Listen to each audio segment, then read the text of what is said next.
Kamusta Pilipinas kong mahal? Hello sa lahat ng ating mga kababayan dyan mula Luzon, Visayas, Mindanao. Merry Christmas po sa lahat ng ating mga swakista at kapamilya. At ngayong unang linggo ng Disyembre, mga inspiring business stories ang aming ibibida sa inyo. At para tiyak ang pag-asenso, kailangan natin mag-hashtag. Hashtag Faith Goals. Kung ano-ano ito, maniwala ka na may Diyos. Magtiwala ka sa kakayanan mo. At laging manood ng Good Vibe Show ng Bayan ang Swak na Swak!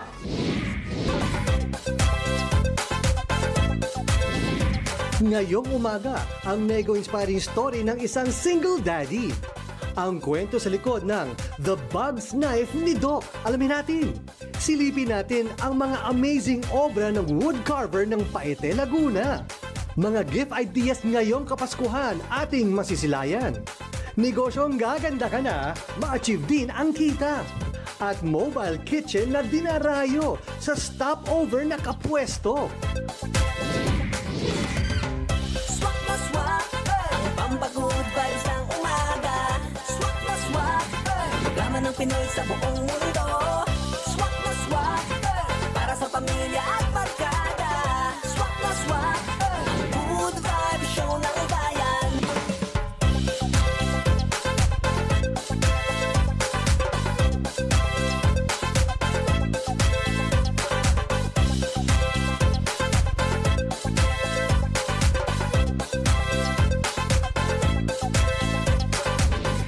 Swak na swak, Good Vibe Show ng bayan. Swak na swak. Make it a habit po to keep us your company every Saturday and Sunday morning para kahit saan po kayo pumunta mga kapamilya, dala-dala po ninyo ang good vibes ng umaga at makakasama nyo kami sa Kapamilya Online Live sa YouTube. Good morning, Kuya Bobby and Amir! At syempre, hello po sa ating mga TFC subscribers and Pinoy all over the world who's watching our show na naghahanap po ng good news sa Pilipinas. Watch Swak na Swak via TFC para naman updated kayo sa latest Pinoy business trends and happenings. At syempre, good morning din po sa lahat ng televiewers natin sa Kapamilya Channel. Mag-countdown po tayo dahil 20 days na lang, Pasko na! Kaya naman po simulan na natin ang mga pabuena mano nating kwento ngayong Sabado. Umpisahan po natin ang ating weekend morning with a nego-inspiring kwento ng isang single dad. Yes, at bilang isang parent, mahirap magpalaki ng anak. What more pa kapag single parent ka lang? Lalo na pag pinagsabay mo ang work at pag-aalaga ng mga anak. Sa tulong daw ng pagiging dadpreneur, nagampanan niya ang kanyang daddy duties. Kung paano, ito po, alamin natin. Kung sa pagiging isang dadpreneur lang din naman ang pag-uusapan, pro na dyan si Daddy Jello. Gamit lang kasi ang social media sa pagbebenta ng kanyang mga food, health, and beauty products, kumikita na raw siya ng malaki rito. Pero alam niyo ba na ang pagiging isang entrepreneur ay malayo sa mga dati niyang linya ng trabaho? Isa kasi siyang flight attendant doon at naging assistant manager din sa isang malaking kumpanya. Hindi ko na-expect na gagawin ko siya kasi hindi ko talaga siya linya. Hindi ko linya yung pagbebenta. Nagso-social media tayo. So, ako, lalo na ako, syempre, ayun na lang rin yung libangan ko. So, why not maximize yung potential ng social media? So, pinasok ko yung negosyo na ito talaga.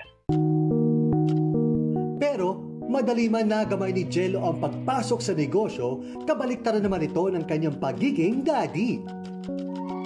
Nitong taon lang kasi nang mawala ang kanyang asawa dahil sa sakit na lupus. At ngayon, kailangan niyang itaguyod ang kanilang mga anak. Ang isa rito ay baby pa lang.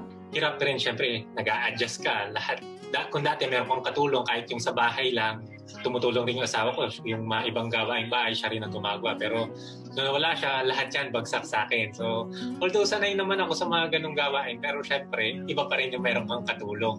Hirap talaga that time. Sobrang depressed. Talagang meron akong breakdown moments. Like, hindi ako yung pag mag-isa ka na lang talaga, syempre, hindi ka sanay. Gabi-gabi siya yung katabi mo matulog, kausap mo, tapos biglang-bigla, gano'n na lang kinuha. So, ang hirap.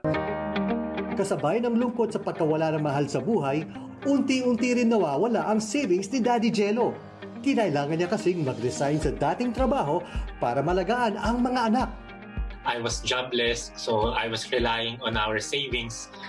And then dumating yung time na nagde-deplete na yung savings, hindi pa pwedeng ganito. So naghahanap talaga ako ng something na magge-generate ang income sa amin. Kasi ang hirap talaga. Month-old pa lang yung bunso ko. So nahihirapan ako kasi every week sa milk pa lang, sa expenses pa lang sa milk, ang laki na talaga. Tapos syempre ang expenses pa sa bahay, yung mga bills. New Nestle Fortified Milk. Taste the milk that's so masarap. Mas affordable. Taste the milk your family deserves. Only 65 pesos from Nestle. Despite life's challenges, kinakaya ni Jello ang daddy duties sa tulong ng pamilya at pagiging isang dadpreneur. Kaya gusto kong magtrabaho, gusto kong kumita, pero kasama ko yung mga bata. Ayoko na kasi talagang magtrabaho. Talagang ang focus ko talaga, ang goal ko is to stay with my kids. Ayoko silang iwanan na mag 9 hours, nasa trabaho pa ako, makipagsapalaran ako sa traffic. Yung kalahati ng araw ko, nasa labas. Paano naman yung mga anak ko? So, kaya ako pinasok yung negosyo kasi ayun yung deepest why ko, to stay with my kids. At the same time, nag-earn ako ng maganda. So, kahit hindi ko siya linya, ginawa ko siya, pinasok ko siya. Basta para sa pamilya, gagawin at gagawin mo talaga yan. Mga kapamilya, itong susunod nating storya is aside from being a doctor,